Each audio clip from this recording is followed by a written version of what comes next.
Hello students, I am Dr. PC Cambodia, Associate Professor in the Department of English, BSR Government Arts College, Alwar, Rajasthan. This video is for the regular students of MA Final English Literature course, Paper First, Principles of Criticism. Today the topic that we are going to take up is the function of a tragedy in Aristotle's Poetics. People go inside the theater, they witness a tragedy. The tragic scenes are there, bloodshed is there, violence is there, a tragic hero is there, he meets his ill-fated misfortune, and then people come out of the theater. What impact a tragedy makes on their mentality and on their emotionality is the issue. According to Aristotle, tragedy causes the feelings of pity and fear. Pity is compassion, our kindness, our concern with the fellow whom ill-fated misfortune has struck. And when we are reminded of his tragedy, we request God that let God save everyone from such untimely misfortune. Then that feeling of pity is transformed into fear. It is a kind of awe that withdraws us. It is a feeling of insecurity. And when we come to know that such and such incident, which is tragic, has happened with the person who is our relative or who is very close to us, who is our, say, relative or the person whom we know, that then pity is transformed into fear. Another impact of tragedy is tragic pleasure. How tragedy arouses tragic pleasure is again a question. People generally do not accept that tragedy causes tragic pleasure. But Aristotle says that when tragic scenes such as death are well executed, then pleasure comes out of them.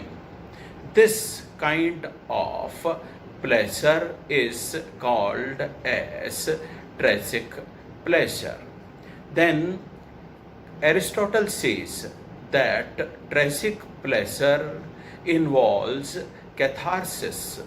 Aristotle makes use of this term in 6th chapter of his Poetics.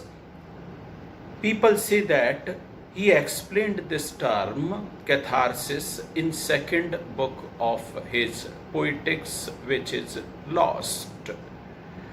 Critics, annotators have been explaining this term catharsis with the help of their own interpretations, explanations, and critical remarks.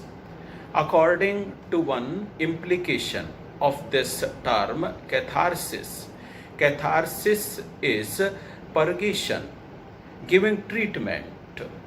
Say for example, if someone is suffering from fever, high temperature, then some treatment is to be given to him in order to bubble his blood to still a higher temperature.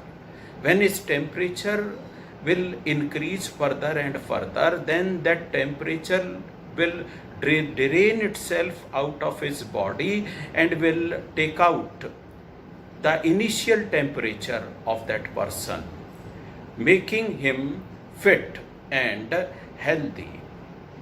Then, if someone is suffering from cold, again some medicine or purifying compound is to be given to him that will further cool down the body and will take out that cold from the body.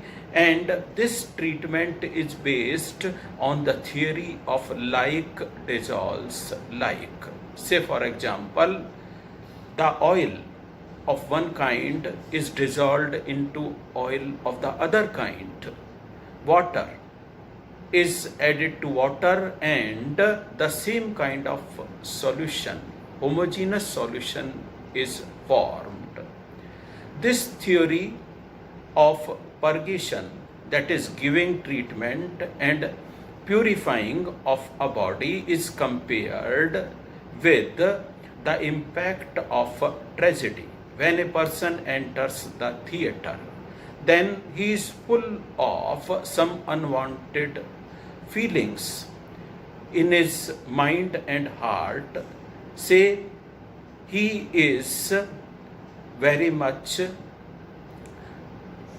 hard in his feelings.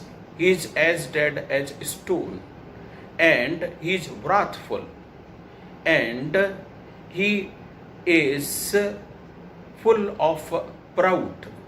But when he comes out having seen a tragedy, all those unwanted emotions of hard-hearted and then feeling too high of himself or proudy are taken out of his mind and heart, and that person becomes fit.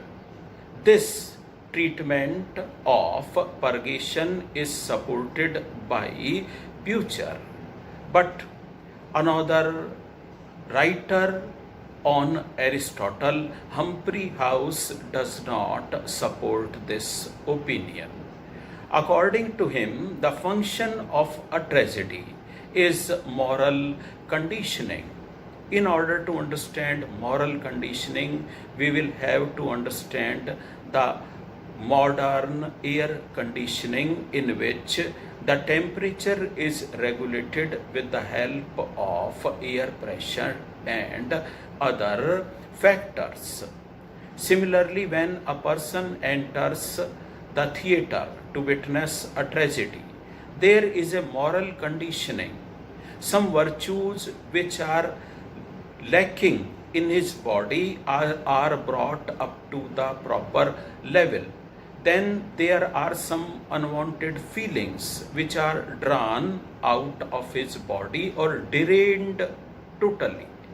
And there are virtues, if they are totally absent from his body, then they are to be inserted by the witnessing of a tragedy.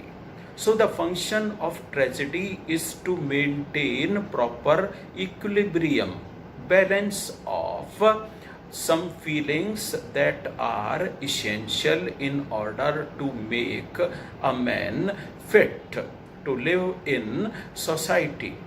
Then there is another school of critical thinkers. They think that witnessing of a tragedy, of course, is particularized in reference of events.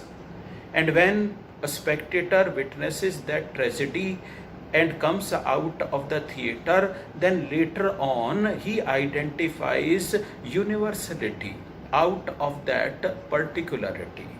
When he proceeds from particularity of those events towards universality, he identifies certain features of living.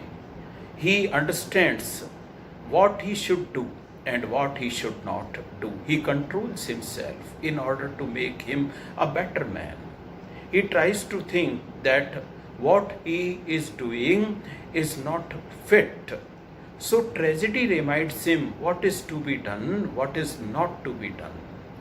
Tragedy lightens our mind and heart. Sometimes we are under pressure of emotions and feelings, and having witnessed a tragedy, all that pressure is punctured, as a result of which we feel lightened. And we can understand it from simple examples of our life. Say, for example, if we have differences with very close persons who are with us, and we think that it has been our mistake to a certain level, we weep, and then weeping carries with itself our anger, and we feel lightened, and we try to shake our hand with that person of friendship and have a fresh beginning of life. Thus, we see that the function of a tragedy is to arouse the feelings of pity and fear, and to begin the development of tragic pleasure, and at the same time moral conditioning of our body is there, and removal of unwanted feelings is there. Insertion of those feelings are also there which are totally absent from our mind and heart. Yes, tragedy fulfills particular functions. So thank you so much, and we shall take up a different topic from Aristotle's Poetics in our next video lecture.